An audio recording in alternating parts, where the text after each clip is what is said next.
और सफ़र तय करने के बाद में पच में पहुंच गया था बुआ जी के घर। बुआ जी के घर पहुंचे जन बुआ जी सबने बधाया। बिन बाद में हैंगोई पिनी चा टाबर तो पिया कोपड़ा शौकीन चाय। बिन बाद में मैं खा ली तो खानो खाने के बाद में आए दुल्हन आए माँ सिस्टर नहीं है शादी बीजी मन दया फूल। बिन बाद में माँ बहन बनावे रोटी क्योंकि दादाजी क्यों रोटी जिम्या को नहीं पस भाभी जी बनाई साय साय में बना दी थे सबने पान और इतने में आई रही थी बारात।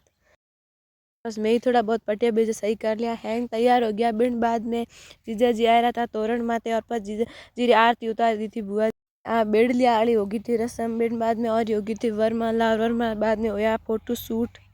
फिर बाद में अन्न बना दिया था नीचा और पस हो गया था फेरा और बिन बाद में होगी मांग में संदूर और पस दीदी थी एक पस ए लोग करया था डांस। तब तक होगी थी सुबह पस मैं कर लियो तो स्नान मैं तो होगी थी तैयार। तैयार होने के बाद में मैं घर आई जन मैं थोड़ी सी बना दी गेहूँ और रोटी और बिन बाद में ए देखो दुल्हन ने गौरा सारी पूजा हो गया तैयार पर करा दी गौरा सारी पूजा। बुआ जी ने उड़ा दियो तो मायरो मायरे बाद में मैं थोड़ी सी खा ली थी सतमोल खाली तो खाना पच में आया था घरे घरे आते आते काफ़ी शाम हो गई थी। बिन बाद में ठंडी ठंडी हुआ सब ने लाग्यो ही पर मन लाग्यो अच्छो फिर आया जो अंदर कहीं ज़्यादा ही पड़ गयो और आए मार छोटी सी फूल सी भांजी आप भी बहुत थक गई।